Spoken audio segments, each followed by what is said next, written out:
I was babysitting for 2 weeks and I went crazy. Yeah, I think all the parents are celebrating, right? Yeah, I believe. So I want to talk about offers today, all, in the eyes of a buyer's agent and in the eyes of a seller's agent, and how we could set our clients' expectations, right? So I'm going to focus mainly on buyers first, just because I had a situation recently where, for one of my listings,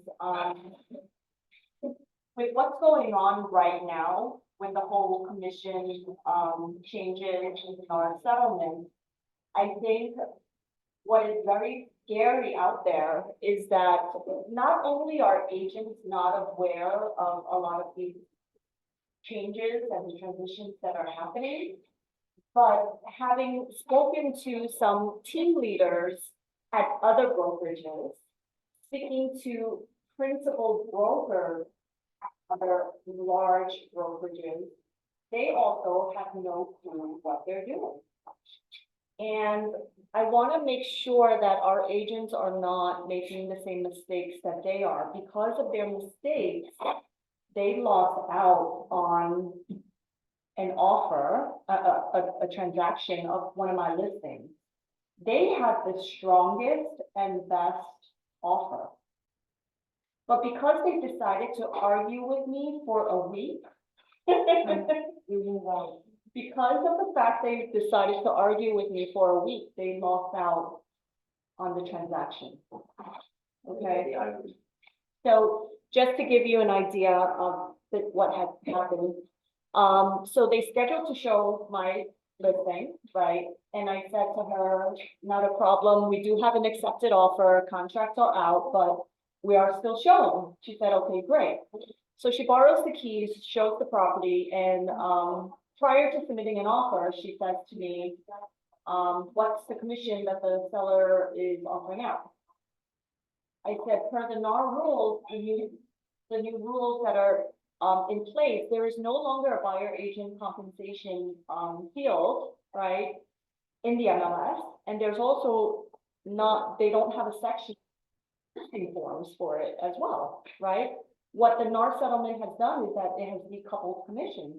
So I said to her, my sellers are cooperating with every single agent out there. Just put your terms and offer put your terms and compensation in your offer, and it will be presented to the owner. You do say terms and compensation, not terms and conditions. You could say conditions, compensation, whatever. Like, just put your terms in the offer. And she writes back, I don't have to disclose to you what my contract says, right? But I'm people not asking. And I said to her, and she's a new agent, so I said, let me talk to your team leader. Because I wanted to make the deal happen, and I knew this team leader, so I gave him the professional courtesy, right? And I said, listen, I know your agent is new, and I don't want to offend her, I don't want to, go back and forth. And he said to me, Lily, to be honest with you, I don't understand the changes, and this person is handling all the changes, and I just tell people what the commission is. And I said to him, well, why are you disclosing your seller's compensation ahead of time? Like, why are you showing your cards first if the new law says that the buyer agent cannot collect above and beyond what is in their contract, right? So wouldn't it make sense for the seller, if you're representing the seller, right, to say, give me your offer and we'll discuss based on what my sellers are going to net. Okay. He's like, I love that. I like that approach better. And I said, yeah, because it makes sense. So he spoke with his team lead, the buyer lead, and then the agent also spoke to their principal broker. And they were telling me that I had to tell them what the buyer agent commission is. And I said, show me where you see that. So she sent me over the LIBOR new listing documents. And then she also sent me over the confirmation of sellers to pay buyer agent commission, right? You guys know what that form is, right? Yeah, the huge. That form is after And the offer is accepted and the commission is worked into the price for the seller too. So anyway, we were going back and forth for so long. She started quoting lines from that form saying that it was an exclusive right to sell. And I said, show me where. And then she got mad that she was proven wrong, right? But because this dragged out for so long, and then at the end of this, all of it, right? After the end of all this, they gave an offer significantly higher than the other offer that was accepted. And even though I kept saying to the agent, the principal broker, the team lead, listen, you have a good offer. Include your commission in your offer. Include your commission in your offer. The whole time in the email, they were like, you know, why aren't you disclosing the commission? It's against the law, it's against fair housing. I'm like, listen, call LIBOR, call the legal hotline. I'm telling you, I'm not, you know, doing anything illegal, just include it. At the end of it all, they submitted an offer and said, never mind, we're collecting the buyer's commission from the buyer. Despite giving the highest offer, despite giving, you know, the strongest offer, I presented it to the owner, right? Of course, I got the offer acknowledgement. They sent me like 3 different offer acknowledgements. Their first offer was not the highest, then the second offer was better, and then they went even higher after the fact, right? Would have been so easy to include 3% right there. And they would have gotten it, and they would have gotten it. So not only did they make their clients pay above and beyond, then they also wanted their buyer to pay the commission on top of that too. So did they get the deal at the end of the day? No, because after I presented the offer, the first buyer already signed a contract, delivered the contract to the seller's attorney. And I, of course, presented every single offer, and the seller said, you know what, Lily, a bird in the hand is better than 2 in bushes. Go back to the first buyer and just ask them to match the offer. So we went back to the first agent and said, this is now the offer. Are you gonna match it? They matched it. Then that agent comes back and I told them, like, my seller is gonna proceed with the first buyer. They've already signed. You know, you dragged this out for over a week, you know, arguing with me over this commission when it could have been included in the price. Never in my emails did I ever say my sellers were not compensating. Then they went even higher. And then my sellers were like, you know, Lily, I'm tired, like, let's just move ahead with the first buyer. So, you know, I kept presenting it. I kept giving them the opportunity to include their commission. So guys, do not drag out an offer presentation. The whole my story is, don't lose a transaction because you think you're right, you know, and don't drag out like the freaking offer presentation or documents and all of that just because, you know, I don't know, they weren't educated, and I think now they realize that the principal broker was absolutely wrong. And they're gonna get retrained. I don't know. It's crazy. It's really crazy. They assume, I'm like, why do you believe that my seller is obligated to disclose compensation to you? Right? It didn't make sense. I don't know. But they lost the deal. So include your offer, include your commission in your offer. Okay? And don't not show a property because somebody is not offering compensation, right? The whole purpose of this NAR settlement was that they decoupled commission. You could always work it into the price. There was actually, I don't know if you guys are part of the real estate mastermind group, but there was someone who posted something very similar just like a few hours ago, how a lot of the old time agents are so fixed on the old way of doing business that they become so arrogant, whereas the new agents are just like, okay, here's my offer, here's the commission in my offer, and they got the deal, you know, because they don't have bad habits, right? They know what to do now, and they just do it. They don't fight it. Okay, so that's one thing with the offer, right? But let's talk about what is the laws of offer submissions, what you can do, what you can't do, what you could disclose, what you can't disclose. Okay, so what I've noticed, recently is, are sellers allowed to disclose the other offers that they have in hand? Are the agents? They don't need to. They don't need to, but are they allowed to? Yes, but they don't need to. If you have instruction, Are the agents allowed to? if you have permission. If you have lawful instructions to do so, right? So why don't you guys, when you submit an offer, right? You could also ask the other agents if there's multiple offers on the table right now, right? You could ask them, how is my, terms, or is my commission competitive to the other agent's commission? Other agents have asked me, like in a multiple bid, I would tell them, or they would ask me, hey, I know there's. Do this fucking skyscraper. Huh? What? Nothing. Okay. Other agents have asked me before, you know, how does my offer stand? Or is it the commission? Or is it this, is it that? I have to ask the sellers, are you willing to let me disclose what the offers are to the other agents, or do you want me to not disclose it? Okay, and there's benefits to both, right? You can kind of feel out the situation. Because if, let's say, all offers are the same except for the commission, right? Like, and the owner gave me instructions to go back to that offer and say, listen, your offer would be accepted if you drop the commission by 0.5%, right? Would that work? Yeah. Coffee isn't right when you ask about my offer or for somebody to offer situation. We do want to say, so we can disclose that. You could say you could disclose it if the owner gives you permission to disclose it. Right? So they're right to a certain extent, right?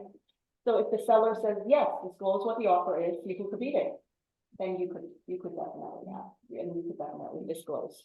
Do you need that in writing? You should probably via text, via email, you know. There was another agent, that, you know, my Glendale house had multiple offers, and the KW agent wanted to be tough and said, you know, even though you have an accepted offer, your seller has to put in writing that they no longer wish to show. So, okay. You know, so she just sent me a quick email that specifies that, and I sent it to him. But, you know, everything should be documented. Okay. So with lawful instructions, you could disclose what the other offers are. Could you lie and say you have multiple offers when you don't? Why are you smiling, Maria? I Are don't you know if allowed? it's allowed or not, but let me tell you, when you go to Long Island, Yeah, everybody has multiple offer situations, give me your best and final. It's like they're lying to, it's, yeah. what is the first thing they say. So I don't know if it's true or not, but I think it's what is said. Is it allowed? And, you know, it happened to me, like, I submitted offer twice, right? They still ask for me like best and final. That's a smart agent. You know, I have a higher than that, submit again, your best and final. That's a very smart agent, and I always do that too, because the reason why best and final is best for your client is because you don't put a lid on how much a buyer is willing to go. If the seller shows their cards first and gives a counter, right? Then you're saying to the buyers that you're good enough, you're accepting the offer at this price. But what if the buyer in their minds were thinking, well, I would have gone 10,000 more, 20,000 more, right? You just put a lid on yourself. So in a multiple interest situation, I would say that's in final. But my question is it legal or lawful for an agent or seller to pretend or lie that they have multiple offers when they don't? Yeah. Yeah, it is. Part of NAR and our code of ethics says that we cannot deceive or mislead the public knowingly, right? So technically, yeah, you're not allowed to. Okay, but I know people do, and how do you prove it, right? Okay, but you guys should know you shouldn't. Somebody was saying something on Zoom? Yes, it was me, Kathy. Hi. I was saying that it's illegal. You're not supposed to lie. You have to be honest.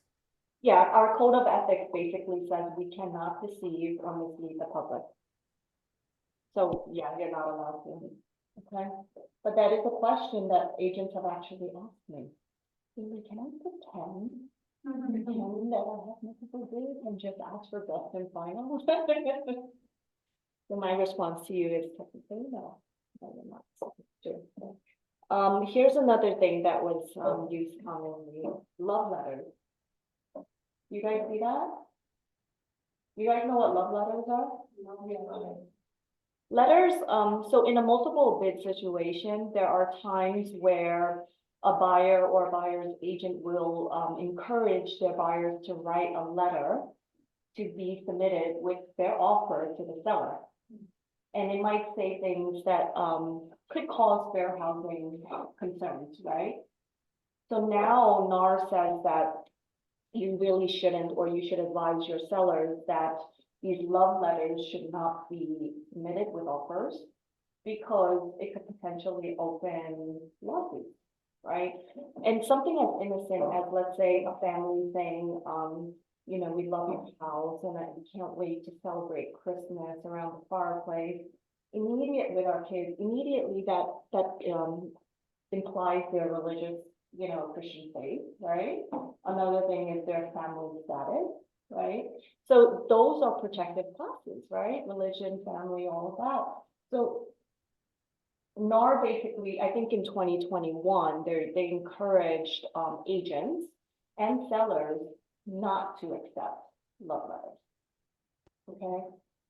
If you want to submit it, you can try, but also it becomes a fair housing issue on your end as well. Also, we cannot, but the buyer can send it. Yeah, but your job is to protect your seller, right? So once they read it and make a decision based on that, then it becomes an issue. Who is liable, us or the seller? The seller and you. Okay. Yeah, for sure. So they also advise that the listing agent should document all offers and specify why that offer was accepted above everyone else's, you know, whether it's stronger finances, stronger credit, better pre-approval, better down payment, you know, anything that isn't fair housing related. Okay, so love letters is an issue. What should we put into an offer? When you're submitting an offer, so they're a little bit different now, right? I've seen different offers come in different ways. And some agents have better and stronger structured offers than others, right? Some people give me an offer and it's, the offer form isn't even signed, right? And you see that they just like typed it up. They don't give a pre-approval. They don't give any documents. And then they just ask if their offer is accepted, right? And then there are some that just goes to the extent of all the documents, every single document, income, credit, they break it down, they give me DTI, they give me credit score, they give me, you know, liquid assets, you know, non-liquid assets, reserves at the closing, and everything is nicely laid out. In a multiple bid situation like that, do you think I will encourage my sellers to go with that offer or the other offer? I actually Right? have done that, like, Yeah, so, by the seller, you know, this is complete. yeah. They're on top of it. They know what they're doing. They're ready, well organized. They look extremely serious. Whereas this one is just like a half-ass offer, right? So make sure you're presenting everything, in a Maybe well-structured question. way. Yeah, So I know we do that, that's a mass for co-ops, like I don't think that an overall, I don't even like to see offers that doesn't have all of those documentations for co-ops. But what about a house? Do you think you would encourage us to do that in a house Well, for a house, you need to give a pre-approval. and Google Funds? You need to give proof of funds. So I'm gonna give you guys a few things to make an offer very strong, right? The very first thing is you lead with price, right? It's very important that you have a very competitive offer. But how do you determine price, guys? Do you just look at the listing price and tell the buyers to offer a little bit less? Or do you actually do a CMA for your buyers? Because right now, how the rules are, majority of you guys are gonna have or gonna be representing the buyers, right? So now your full fiduciary duties are to your buyers. You're no longer a broker's agent working under the direction of the listing agent for the seller, right? You guys all have buyer contracts now. So your job is to lead with price. And if you have sat in on any of Michelle's training, right, which I trained her on, she does a full-blown CMA for her buyers. Mhm. I'm sorry, I have a question right there. Sure. because This is what is confusing to me. You say, even though we are representing the buyers, right? I understand that part. But what about if the, seller is paying our commission? Doesn't matter. Compensation does not determine okay. representation. Okay, Compensation does not determine representation. okay. The buyer is actually paying for your commission. They just added it into the price, Okay. right? So just remember, compensation does not determine representation. You represent who you represent based on the agency disclosure and contracts that you created. Okay, even though I'm. Yeah. Compensation does not determine representation, No, okay? thank you. So lead with price, right? You guys can't just say to the buyers, hey, they're asking 150,000. Why don't we just start at 140? Like, how is the buyer gonna feel comfortable starting at 140? Or even if, let's say, 140 is the wrong offer, how are you now gonna encourage them to increase it 10,000, right? So what a lot of our trained agents actually do is they do, once the buyers like the property, they'll do a full-blown CMA, right? And they'll analyze everything from, these are the recent solds within this area, right? They're comparable in terms of condition. And then if it's a co-op, right, we also compare, this is the maintenance here, this is the maintenance here. There's a correlation, right? If maintenance is high, then price is usually lower. If maintenance is lower, price is usually higher. You look at total monthly cost. This one has a doorman, this one doesn't have a doorman, this one's pet friendly, So you have to analyze it the way that you would do when you're taking a listing for a buyer. So after she does all of that, she would usually say, this is priced very well, right? I suggest we come in at asking. And I wouldn't be surprised if it goes over asking. So something like that would actually show the buyers your value. Why did they sign a contract with you in the first place, right? Or she could even come back and say, listen, this listing agent priced it too high. Let's start at this price. And when I present your offer, I'm going to show them the comps that got me to this price so that they're not insulted. I think Right. that the conception out there is that buyers think that when you have a buyer's agent, they automatically have to negotiate down the price. No, your job is not to negotiate down the price. Your job is to educate them.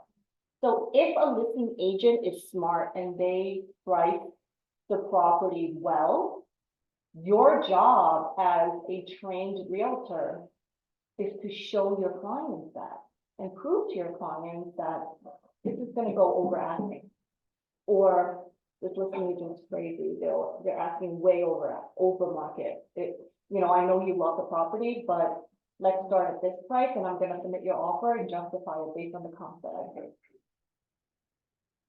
Okay, so lead with price is the number one thing, because that's the first thing sellers look at, isn't it? Yeah? Okay, it's really tough to just say, give over asking, there's multiple bids. It doesn't make the buyers feel comfortable. You have to show them why, okay? Another thing you should ask your buyers. Let's say you're in a multiple bid situation, right? And let's say your terms are the best. And the listing agent said, you increase your offer by 10,000 or 20,000, the deal is yours, right? How do you get your buyers to even consider that? What are some tactics? Well, it depends how how much they like the property. Yeah. Usually they'll, I will go to them and say, this is what they want. And they will say, go ahead, no problem, we can do less than 10,000. What about any other logical ways, guys? What if you said here? About Mhm. breaking it down to how much it's gonna cost them for that increase. Yeah. So what if you break it down to the ridiculous, right? So why don't you say, a $10,000 increase, let's break this down. 30-year loan at 5.75%, for the next 30 years, the change is actually gonna be just $20 extra a month. Less than $1 a day. Can you swing with less than $1 a day, right, to get this property? So we do break it down to the ridiculous. Or you could say to them, Maria, I know you love this house. Is this your forever home? Do you plan to live here 10 years? Do you plan to live here 20 years? Right?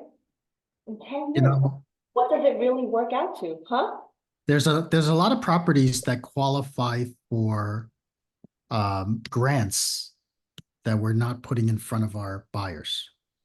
Okay, and we found properties that qualify for 20,000 grants, and we found buyers that qualify for $18,000 grants. And if the owner is asking for an increase, sometimes it's as easy as applying through a bank that offers a grant. And it's free money, no additional out of their pocket. Yep. Yep.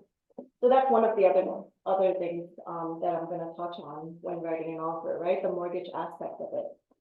So breaking down the numbers to the absolute ridiculous, and then just figuring out, like, what does that $10,000 to $20,000 really work out to when you're gonna live there for the next 10 years, 20 years, 30 years, right?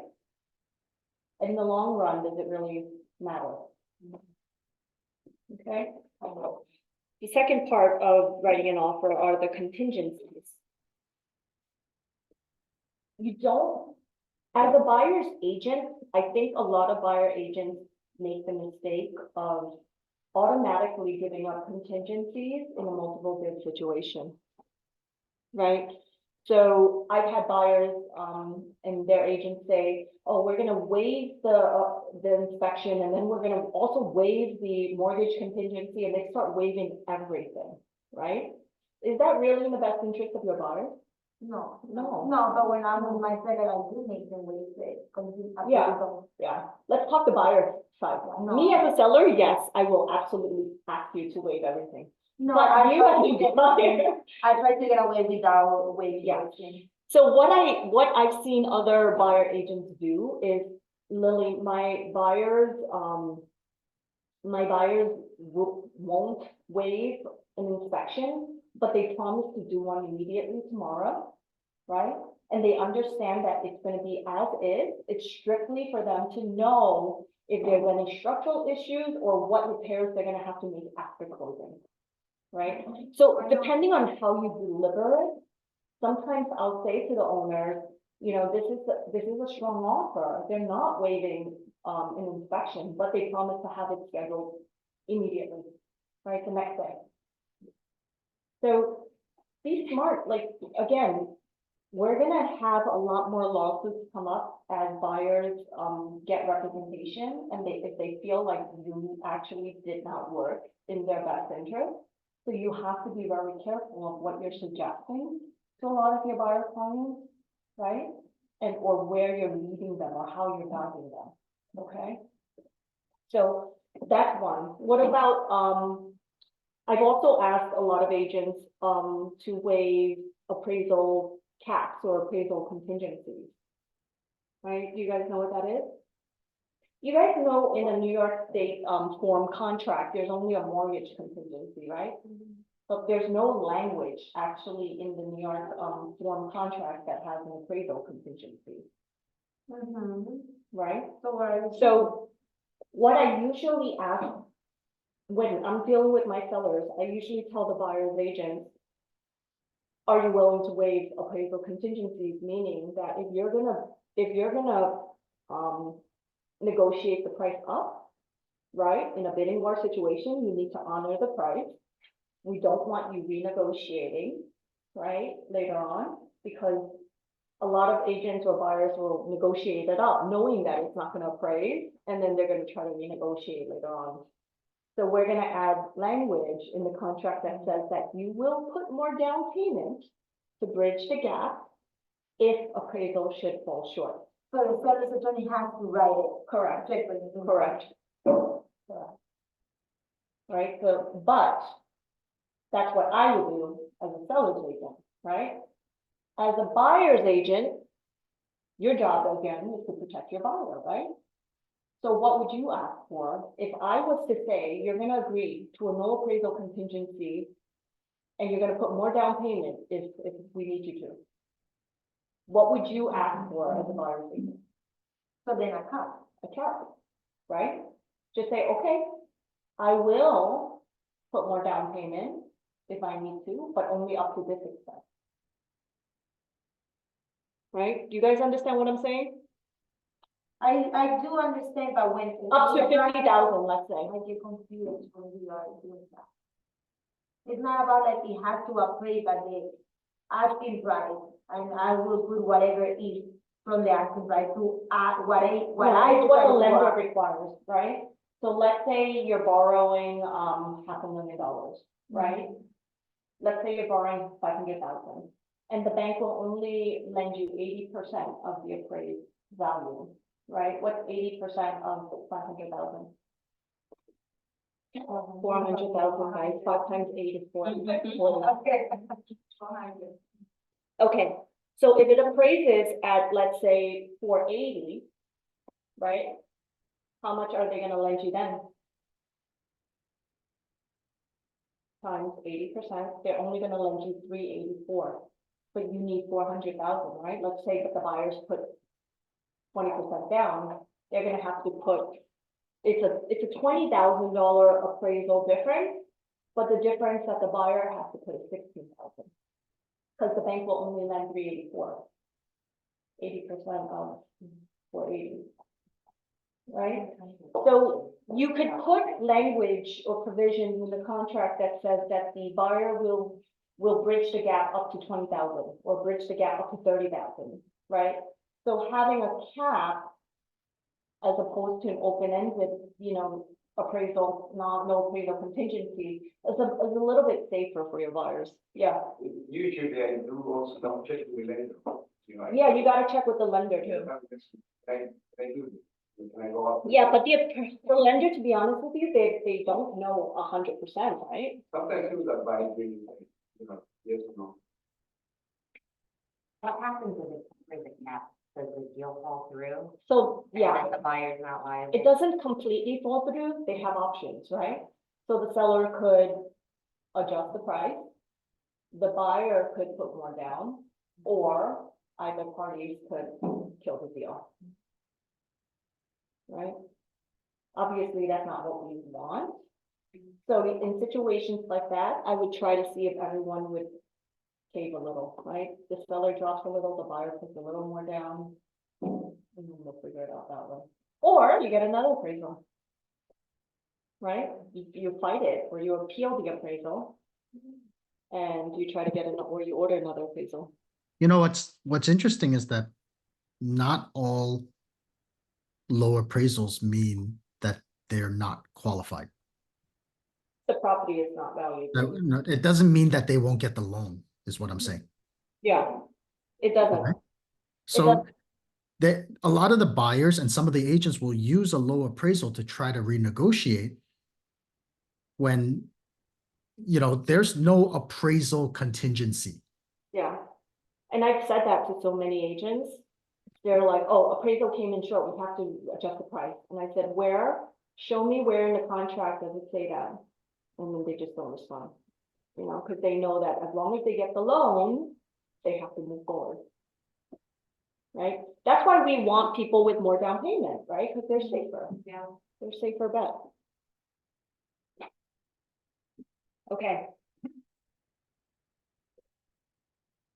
As a buyer's agent, representing, you guys representing the buyer, it is very smart also for you to call the listing agent and ask them what is important to the seller, right? So selling a property, I'm gonna just use Glendale again as an example. Only one other agent asked me what was important to my seller. The other agents didn't, and they just submitted offers, not knowing what was gonna trigger my sellers to accept their offer, except for one agent. And I said to this agent, my seller needs post-closing possession. My seller is a little nervous about the sale, so we need a little bit of time. And then on top of that, they need post-closing possession up to 4 weeks, and they'll pay you $3,000 max. For the post-closing. And she put it in her offer. And she gave over action, right? So because she took the time to ask me what was important to my sellers, we were able to get her deal accepted. Okay? So she led with price, right? She had a great, she did want inspection, but she said she got it done immediately. They didn't renegotiate anything, as she promised, right? And she agreed to the post-closing possession. So do not be lazy, do not be afraid to call the listing agent and say, my buyers are flexible on their timing, on their terms, what's important to your sellers, right? And also, guys, don't make assumptions. I just sold something in Forest Hills where when I called to schedule the appointment, the listing agent immediately disclosed to me, Lily, the basement's illegal, right? There's only a few lenders that will lend to the house because the garage door is gone, right? It's been converted into an apartment. On top of that, my seller needs to stay in the house for an extra 9 months after closing. So immediately, majority of agents will say, that's stupid. I'm not gonna even show it. Yeah. But what I did was I asked my buyers, I said, listen, these are the terms. Right? Are you okay with it? They're like, yeah. Yeah, let's go take a look at it. Will the bank allow 9 months of post-closing? Yeah, well, we used a special lender that was able to get the basement approved. And I'll give you guys the info if you need this lender. Competitive rate, right? And, at the closing table, the bank attorney was there, but she just closed her ears.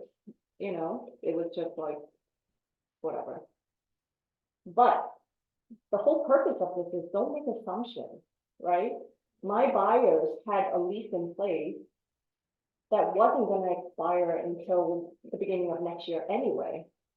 They saw it as an amazing opportunity to get a property at a lower price because of all these ridiculous terms, right? That majority of buyers probably won't even agree to. On top of that, they're gonna get income while they wait out their lease. So it was actually a win-win for them. Okay? So don't make assumptions. Just because it doesn't work for you doesn't mean it won't work for others. I have a question, Teresa, right? As a listener, and what would you advise them to leave when they know they have to wait 9 months? Wouldn't you wait a little bit more? I think the agent didn't realize it until after it was listed. And then she really got lucky when I had a buyer for her. Okay. You got it at a better price? I got it at a good price. Yeah, I got it at a good price for them. Okay, so determine seller's timing, post-closing possession. You get an attractive rent back. Closing costs, let's talk about that. When you are a buyer's agent, right, let's say, this is a different way to think about it.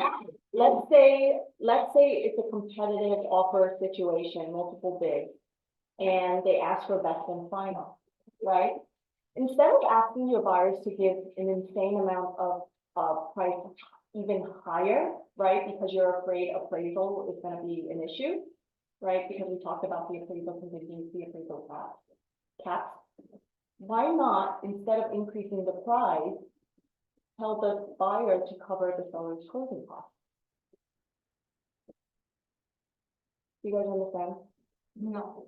No. How much is seller's closing cost on a house? If it's over $500,000, New York City, New York State transfer taxes, right?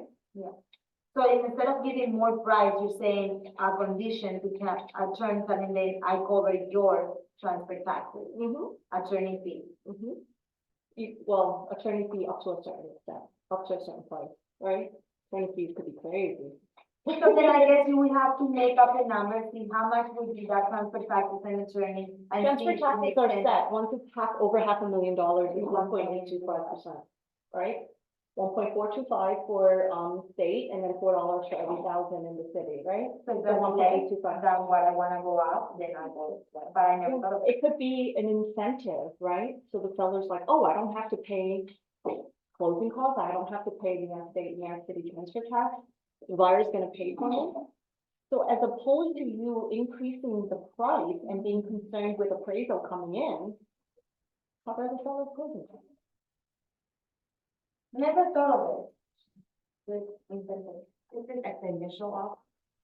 Appraisal comes in lower than what they offer. It could be both, but at the initial offer too, if it's a multiple bid situation and you wanna make your offer a lot more attractive. And instead of the buyer saying, you know, I don't wanna go up that much higher in price, because first of all, look at it in the 30-year time span, how much more are they gonna be paying, right? Why not just cover the seller's closing costs? Usually in today's market, Mm-hmm. no appraisal comes short. My experience, at least, No appraisals are coming in short? no, I actually had two properties with appraisal short. Yeah. where in, Yonkers and Mount Vernon, three, and one in Dow Road. oh, in the Bronx. No, in the Bronx, in Yonkers and Mount Vernon. Do you provide your appraisers with comp? That's not the Bronx. This Yonkers and Do Mount you Vernon. guys give your appraisers comp? I do, but I knew it was going to come in low, but I just tried to see. if I Did you could get get it away. for those that came in lower? They didn't use your comp?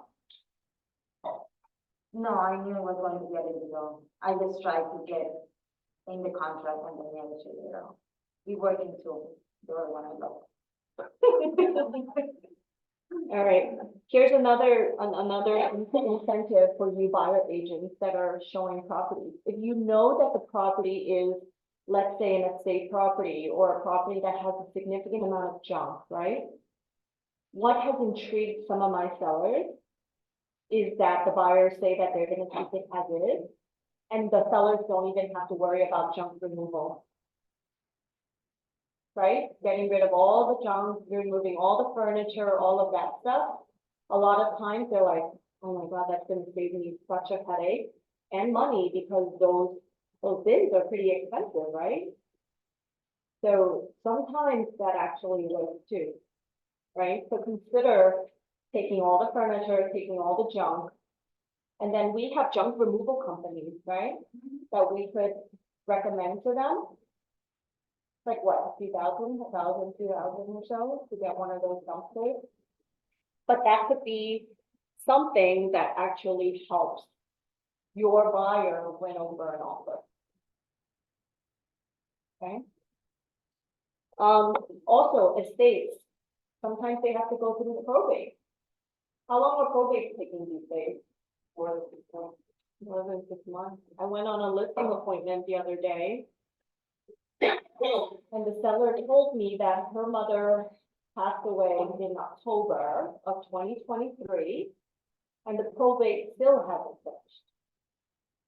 And then her father passed away just, I think, 2 months ago. So that's another probate. And I said, you're too early on in listing. There's what buyer is, well, I've had this happen before. Majority of buyers won't sign a contract, right?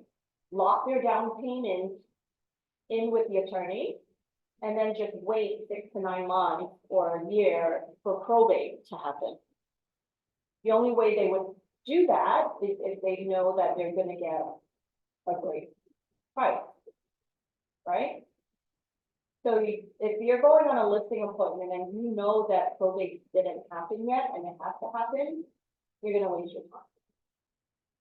But I did take a listing recently, not recently, a few months ago, where,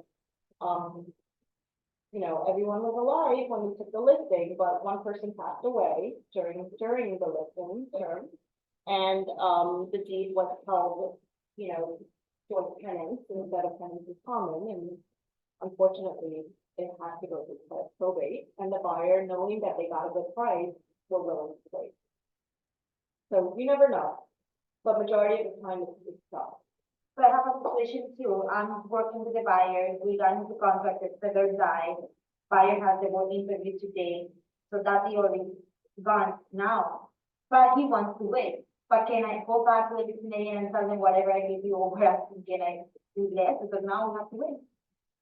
Or what should I do better in that situation? You could ask the lawyers to discuss it, yeah, just say, listen, my buyers are willing to wait, but, you know, since our funds are tied up now, and you have to go through the process again, to pay for appraisal, application fees and all that, like with the bank. Because they have to redo everything, Yeah, it's right? gonna expire, That's, it's yeah, gonna that's expire, That's right. so added expenses, then you could ask for a lower price. You can't just ask for a lower price, give them logical reasons. All right, let's talk escalation clause. Are this helpful for your offer submissions, guys? Okay, escalation clause. You guys know what an escalation clause is? No. No? You guys don't know what escalation clauses are? Michelle knows Yeah, what that you escalation can- clause is. Yeah, In a multiple bid situation, it's not common in Queens, you know, but I have seen it actually submitted to me before. So you guys should be aware of it, and you guys could do it too, if your buyers are okay with it.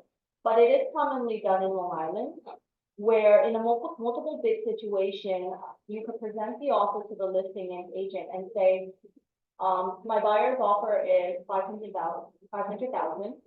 They're gonna go up in increments of, you know, 5,000 at a cap of 525,000. Meaning that they will escalate their offer above and beyond whatever the highest offer is, right? But you gotta show proof. So in a multiple bid situation, if let's say the highest and best offer was 510, that escalation clause kicks in, and that offer will now get bumped to 515, right, in increments of 5,000, up to 525. So the buyer says, I'll be willing to go up to 525 in increments of 5,000. Some sellers will say, no, I don't want escalation clauses, because that automatically lost, like they lost 10,000, right? That buyer was willing to go up to 525, but it capped out at 515. You guys understand what I'm saying? Yes. So it benefits the buyers, escalation clauses, right? Because it's gradual incrementation, but it doesn't benefit the seller necessarily. Does the seller's agent have to show proof then in that case Yeah. that they have? Yes, yes, yes. How do they show proof, like the offer? and It could whatever? show the offer form covering, you know, confidential information, and I would also ask for pre-approval on proof of funds, because anyone could write up an offer, right? yeah.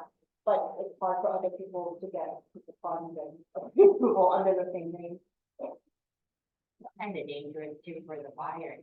It is dangerous. Yeah. Yeah, so you don't see it practiced a lot here, but I have had that submitted to me before. So these are all tools for you guys, to actually be able to educate your buyers, right? I don't want you to be one of those agents that says, oh, they're asking, you know, 200,000, let's just offer 180. And like, don't guide them, don't give them any information on how to make their offer stronger, how to make their offer creative to win this property, right? You guys have to have all these creative, smart, logical tactics to try to get your buyers the best deal possible, but also win the offer. Okay? Do you guys put expiration dates on your offer? No. No. Some people have done that to me. I hate it. I think it's stupid, but then sometimes it does scare some sellers sometimes, right? And I do see it with like cash deals, and they do it sometimes also if, let's say, they know that it's a hot property and you're about to have an open house. So they'll try to submit an offer and they'll say, you know, my offer expires midnight tomorrow, and you have to cancel the open house. Right? Vincent, have you had that before? I'm sorry, I was on a call. What were you saying? Expiration dates on offers, have you had that before? Yes, and sometimes I just want to call their bluff. Yeah, But usually, you're right, the sellers do take it seriously, yeah, and it scares them to make a decision. yep, Sometimes in their favor, sometimes not in their favor. yep. So you as a buyer's agent, I mean, you could put that out there for your buyers, set an expiration date, but also guide them, let them know that sometimes it's frowned upon. Sometimes the listing agent or the seller will call our bluff. But sometimes if your offer is strong enough and is attractive enough, maybe they will cancel the open house, maybe they will stop showing. Right? Right? But as a listing agent, guiding my sellers, majority of the time, it does not help my sellers. Unless it's an insanely attractive offer, we usually can get a better offer in a multiple bid situation, leveraging offers against each other. Okay? All right. Am I missing anything?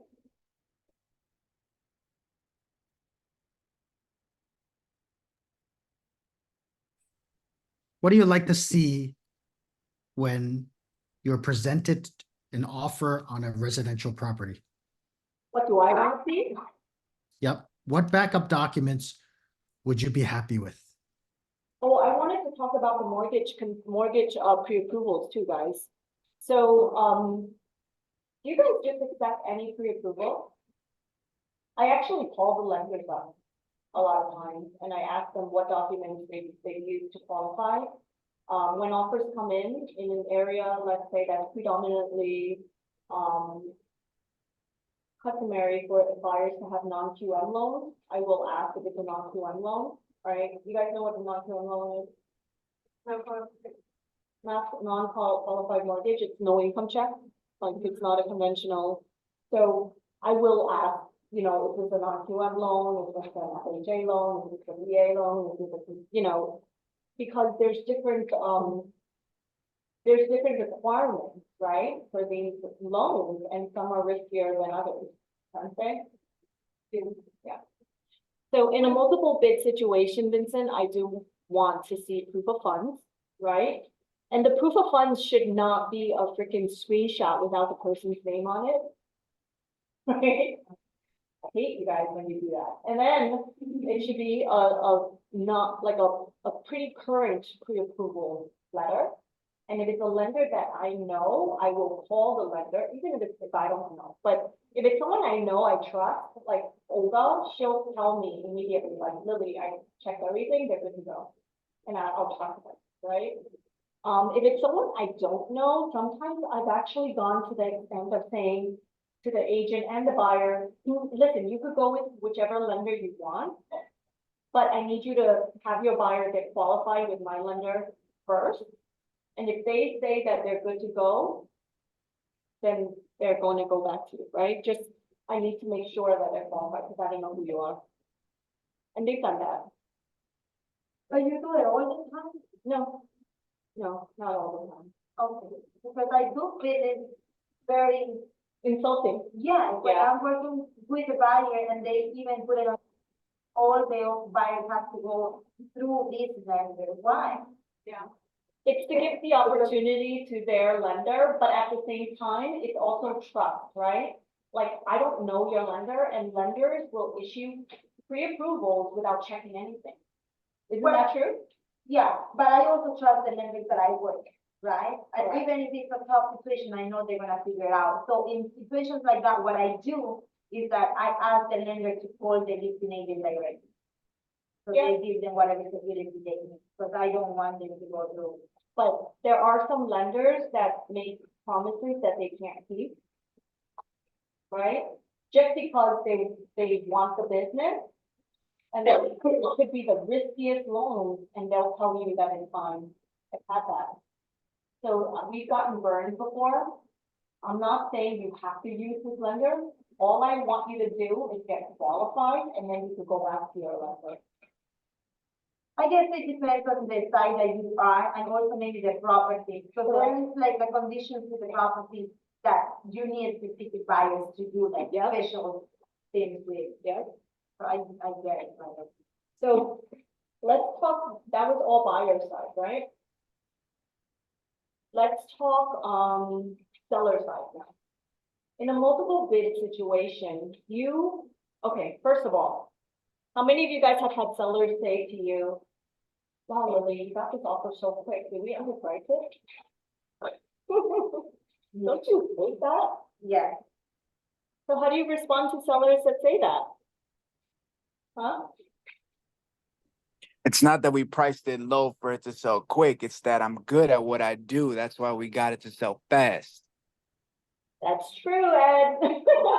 But to a seller, That's will they buy that? No. That's very cocky, right? So to a seller, they won't buy that. But what do I say to a seller to prepare them in advance?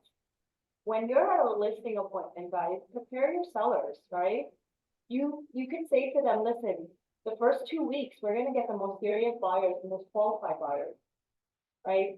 So don't get alarmed if we have, increased activity and immediately.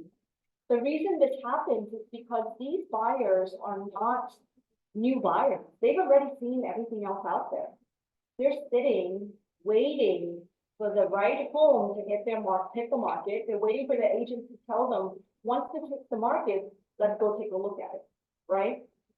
They're not new buyers where they love your home and then they need to see 20 more before they can make a decision. So once this hits the market, the most serious, the most qualified buyers are gonna come see your property. And that's probably when we're gonna get the best offers. That better? Then I'm so great. Right? So if you prepared your buyer, if you prepared your sellers in advance that this is gonna happen, when it happens, they're not gonna say, Lily, I'm paying you too much, you got it sold in a day, right? Or I wanna wait another 2 weeks to see if we get a better offer. Right? What else can you say? What else can you say? Besides that, what I said to my sellers is, listen, even if we were to verbally accept Maria's offer, we're not bound to her offer, and she's not bound to us. Meaning, her buyers can back out at any time. If a new property comes on the market tomorrow that they fall in love with, they could easily retract their offer, right? And the same happens with us. If a better offer comes in between our acceptance until contracts are fully executed, you as a seller can also change your mind, right? So why don't we go ahead, accept this offer, allow them 2 weeks or so to do their due diligence, but at the same time, we are testing the market without losing this qualified buyer. That's another approach, guys. Testing the market without this. Yeah. Okay, so you are basically saying to the sellers, accept this offer, but we'll also test the market just in case you think we're gonna get a better offer. Good, and then you as a buyer's agent gotta say, listen, better do an inspection real quick, because they're gonna keep showing me the contracts are fully. I always say from a, Right. I always say from accepting offers to contract, it's a rate. That anytime we start to change your mind, anytime we're back. And this is why it's so important, guys, that you have your buyers use attorneys that you know that are quick and good, right? Because attorneys do kill deals. We've seen attorneys drag it out, attorneys not know how to do their due diligence, not schedule, they want to review minutes, which I think is a waste of time, right? And then they like waste their time, like scheduling with management at that time, like other buyers are seeing it. And Michelle, right, you've lost deals because of idiot attorneys. And management now takes 7 business days. JB love it. Yeah, well, it takes 7 business days to do questionnaires. Yeah. So that's how you would, you know, handle a seller that gets startled if you get an offer too quick, okay? Prepare them from the beginning. Then educate them on the timing from acceptance till contract signing. All right, in a multiple bid situation, sometimes listing agents get overwhelmed and they just need to know the different offers and the different terms. So what I've done before is an Excel. I think if I could send this to somebody to share it on their. Vincent, do you want to share this on my, on the screen? Yeah, send it to me. Hold on. Text it to me, email it to me, whatever. Share and export.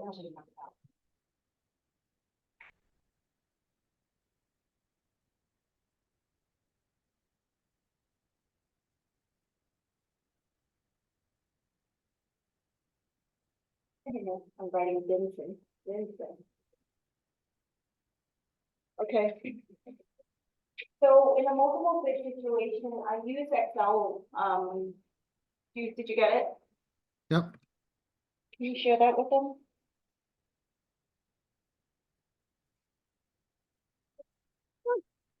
Hold on, kids. Oh.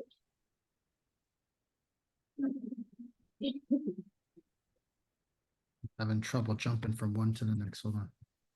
So this is what you guys could use, in a multiple bid situation. And I'm gonna add a new line now. So this was prior to, August 17th. Now we have to put in a buyer compensation field. So when you present things that offers to your sellers, you do this by your initial multiple bids, yeah. When I do co-ops, it's different. This is a house, right? So scroll, it could scroll, yeah, well, it could also scroll this way so that the owners could see, the different, Can we look at the first, column? The first column, it's buyer, agent's name, contract price. If there's an escalation, earnest money, seller's concession, what's the down payment? Is there a pre-approval letter? You know, which lender is it? Is it conventional? Is it FHA? Is it VA?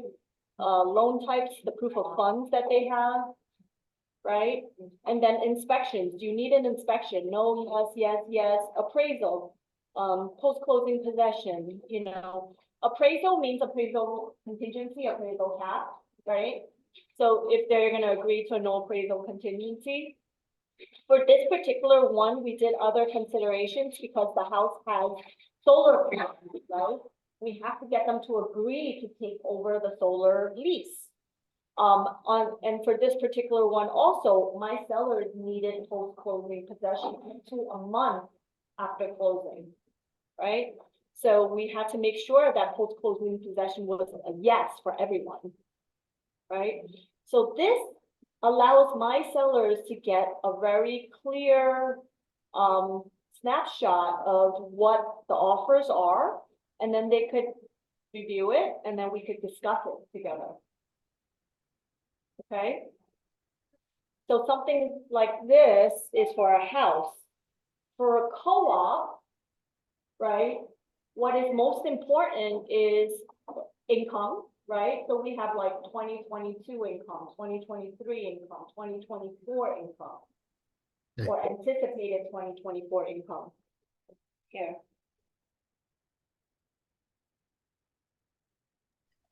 Hey, Lily, I have a question. Yeah. What's up?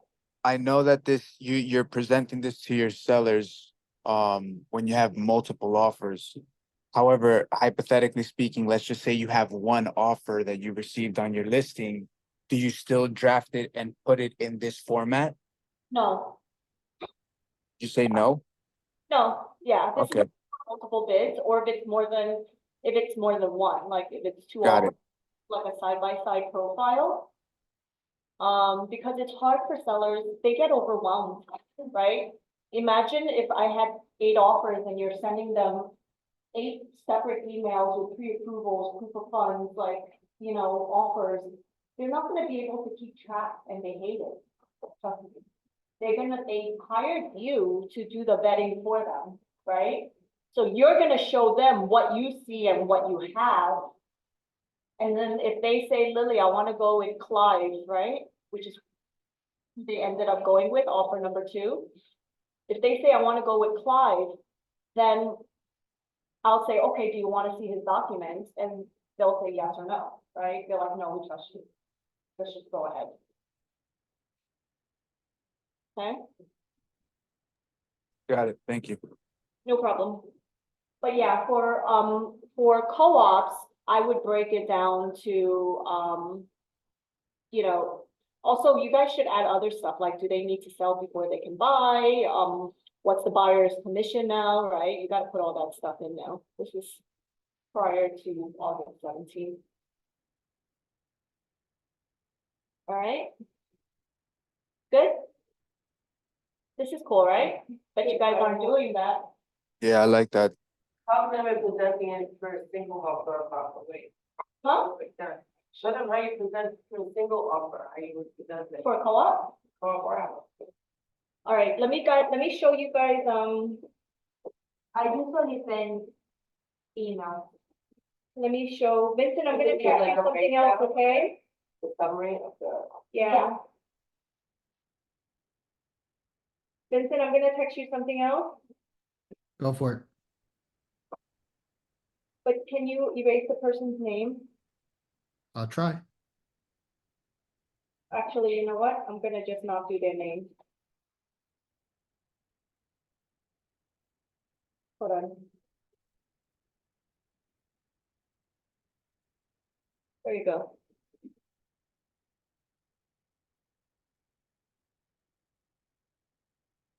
This is for a co-op.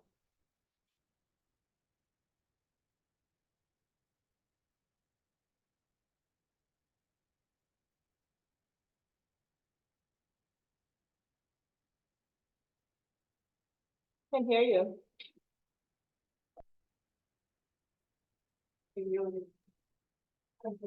Yeah, you just sent me a text, right? Yeah, I don't know if you could somehow get that on the I, screen. I can get on it, Doc. Check it out. Give me a moment. We have a land, who can take a maternity leave for the building. Mechanic lien? Yeah. Which building is this? Elmhurst. I don't know. Did you ask Olga? I was seller, the buyer agent was horrible. He tried to hide it, and this week the lender, and we even didn't know. Because they rejected by Chase. The Florida Citizen either. Huh? Florida Citizen Bank would not get either, so maybe not. Maybe Juan. Oh, here, Lily, guys. you're leaving?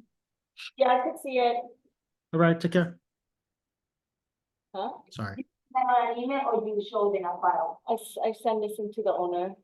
So, this is like an offer, right? You guys could see, we first have like the offer price, the down payment, the buyer's name, the agent, and then their income. Right?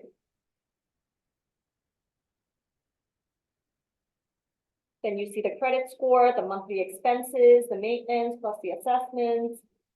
And then other debt, if they have, other debts, if it's paid off monthly, we don't include it in the DTI. DTI is only 11%, and then all of their assets. And then what we also do is after, all their assets and they buy the property, what we will also say is how many months or how many years in liquid assets they have after closing. Okay? But this is how it should be done for a co-op. With our expectation. Right? Because otherwise, how do you know a buyer could get past a co-op board? If you're sending me just tax returns, right? And credit and, or just a pre-approval, or even just a revenue form, I don't trust your revenue form, guys, sorry. Like, you might not have checked with your buyers if those numbers that they put in there actually are valid, right? And sometimes buyers will put, their income a lot higher than it really is because they start adding in overtime and bonuses. But co-ops won't include that if it's not guaranteed. Okay, but yeah, this is the breakdown that you guys should be giving. Okay, so as a seller agent, if you guys are seller agents and listing agents, this is how you should be presenting offers to your sellers. Okay, don't give them information that's just incomplete. They need to see that you actually are professional and you know what you're doing. You really break everything down like that. Every grade part. Yeah, I do so like that. Our agency, our team does. They're trained to do it. So you'll share the Google sheet with them? I share the breakdown like this with them, yes. If it's a multiple bid situation, yes, we'll do an Excel side by side. Yeah, What I've been doing is multiple offers, but every offer in a different email. yeah, that's annoying. It's a lot. Yeah. That's, as a seller, I would hate that. Yeah, Yeah, no, I've done it into doing all, yeah, so I'm gonna do yeah, the Excel sheet. yeah. All right, guys, that's pretty much it. I mean, I went into the buyer side more, but the seller side, as listing agents, you guys should know what to look out for based on what I mentioned on the buyer side, right? Appraisal cap, contingency, concession, post-closing possession, escalation clauses. You as listing agents need to know how to handle situations like that and how to work in your client's best interest. Right? But the whole purpose of this is now that you guys are all gonna represent buyers as buyer agents, you have to make sure that you are doing it the right way. Okay? So, I didn't want to talk about the North Settlement anymore, but this is kind of like a spin-off to the North Settlement because it's happening. Good, Thank you. you're welcome. Thank you. You're welcome. You're welcome.